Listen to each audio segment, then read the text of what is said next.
ज्यादा वोट पड़े हैं इस बार 2020 की अपेक्षा। महिलाओं ने खुलकर वोट किया है और अब इस तरीके की वापसी 20 साल के बाद एक बार फिर से, ये अपने आप में ऐतिहासिक रहा है बिहार की जनता ने जो किया है। तो बिहार की जनता ने बता दिया, ये जो ऐतिहासिक जीत रही है, बिहार की जनता ने बता दिया कि भैया ये बुद्ध की धरती है। हाँ। इसको आप बुद्धू नहीं बना पाओगे कि 15 साल हो गया तो अब जो है रोटी पलटनी पड़ेगी, तो घर घर में हम नौकरी दे देंगे, सरकारी नौकरी दे देंगे।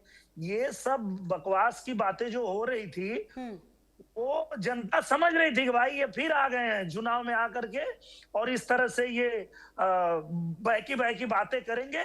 पर धरातल पे काम तो एनडीए ने किया है, धरातल पे काम तो प्रधानमंत्री नरेंद्र मोदी जी ने किया है। घर घर में सुविधाएं तो नरेंद्र मोदी जी ने पहुंचाया है, नीतीश जी ने हमारी जो माताएं बहनें हैं उनको सुविधा दिया है।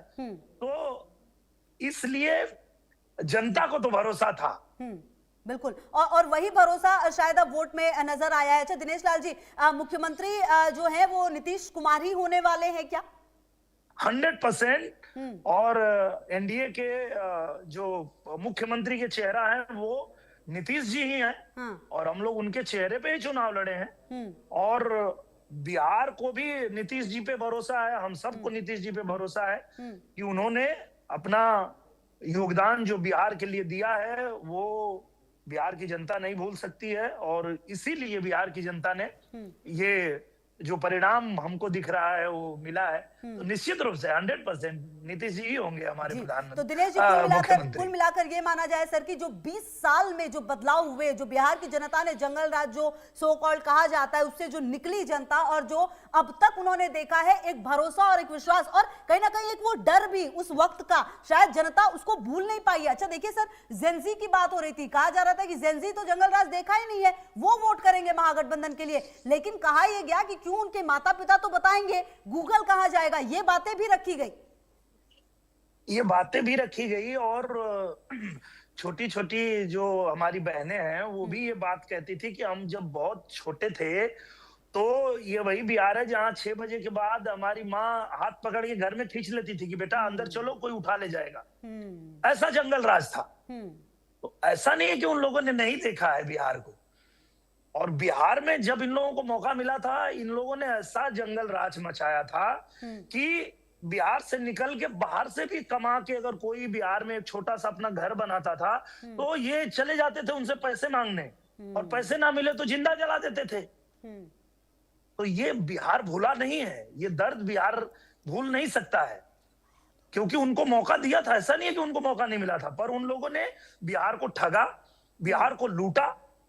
लेकिन जब से एनडीए सरकार आई है, बिहार में बदलाव आया है, बिहार में बाहर आई है और ये रफ्तार रुकने नहीं देना है। यही तो हम भी कह रहे थे चुनाव में जाके कि रफ्तार पकड़ ली हले बा बिहार, भैया नई पीढ़ी का नया है बिहार, भैया फिर से एनडीए सरकार। तो हम भी जनता के बीच यही कह रहे थे और जनता ये गाना तो आपने गुनगुनाया, लेकिन जिस जनता ने सर इस तरीके से जिताया, एक बार बिहार के लोगों के लिए सर 4 लाइन। बिहार के लोगों के लिए मैं यही कहना चाहता हूं कि हमारे बिहार के लोग जिस तरह से आज उत्साह दिखाए हैं, ऐतिहासिक जो जीत दिलाई है, वो सीना ठोक के पूरी दुनिया से कह सकते हैं हाँ हम बिहारी हैं जी, थोड़े संस्कारी हैं जी, हाँ हम बिहारी हैं जी। नहीं, पूरे संस्कारी तो हैं, पर ऐसा नहीं है कि हम अहंकारी हैं कि कहें कि हम एकदम परिपूर्ण हैं। नहीं, अच्छा। परिपूर्ण तो कोई नहीं होता है। करेक्ट। पर यह है कि ये हमारे यहाँ बिहार में कहने का एक लहजा है, एक तरीका है कि भैया हम थोड़े संस्कारी हैं। जी, तो जी। ये वो अंदाज है जी। सर गा तो दीजिए पूरा। ओ माटी को सोना करने वाली कलाकारी है जी, हाँ हम बिहारी हैं जी, थोड़े संस्कारी हैं जी। तो आज बिहार का बच्चा ये गा रहा है।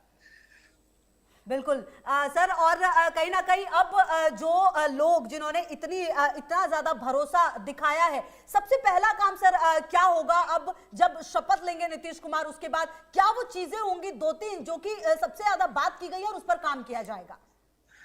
सबसे जरूरी चीज तो यही है कि देखिए, बिहार की जनता जो है, जो भरोसा जताई है, वो इसलिए ही जताई है कि बिहार में जो सड़कें गड्ढा थी उसको बढ़िया बना दिया, बिहार में बिजली ला दिया, बिहार में रोजगार भी लगे, बिहार में फैक्ट्री भी लगे, बिहार के बच्चों को बाहर न जाना पड़े, इसकी व्यवस्था करना ही सबसे जो है वो प्राथमिकता होगी सरकार की।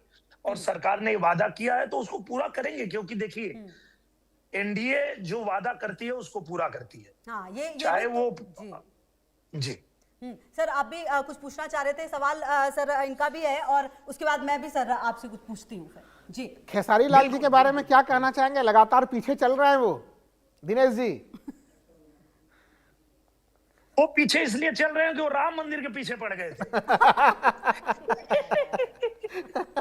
नहीं तो बहुत अच्छे कलाकार हैं, हमारे छोटे भाई हैं। मैं इसलिए तो दिनेश जी मैंने पूछा स्वागत किया था सर, हमने स्वागत किया था कि आप राजनीति में आए, आपका स्वागत है, अभिनंदन है। कलाकार राजनीति में आता है जनता की सेवा करने के लिए।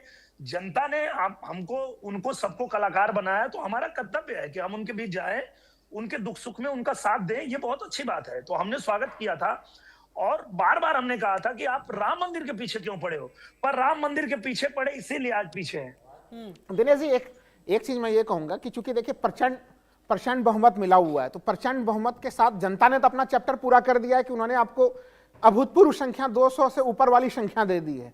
लेकिन अब जो सबसे बड़ी बारी है, क्योंकि आपने कहा कि अभी भी बिहार में लोगों को पलायन करना पड़ रहा है, पढ़ने के लिए बाहर आना पड़ रहा है। दिल्ली एम्स में हम लोग जाते हैं तो वहां पे सबसे ज्यादा जो मरीज हम लोगों को दिखाई देते हैं वो बिहार के लोग दिखाई देते हैं। तो वो हम लोग कब देखेंगे कि बिहार में ही उच्च शिक्षण संस्थाएं लोगों को मिले और एम्स से भी बड़े प्रतिष्ठित हॉस्पिटल हम लोग को बिहार में दिखाई दे? ये अब जिम्मेवारी, तो बड़ी जिम्मेवारी आ गई है आप लोगों के ऊपर। बिल्कुल, और ये इसी भरोसा पे ही ये जो दिख रहा है नंबर, ये उस भरोसा पे ही दिख रहा है सर। क्योंकि बिहार की जनता को ये भरोसा है कि जिन्होंने हमें चमचमाती सड़कें दी है, जिन्होंने हमें बिहार में बिजली दे दिया, जिन्होंने हमारे बिहार में कानून व्यवस्था सुधार दिया, रोजगार भी हमको वही देंगे। इसी भरोसा पे तो ये नंबर दिख रहा है सर। ठीक है सर, ठीक है। दिनेश लाल जी, बहुत बहुत शुक्रिया जुड़े हुए हैं। दिनेश जी, मेरा एक सवाल ये था कि बिहार में कहा जा रहा था कि 20 साल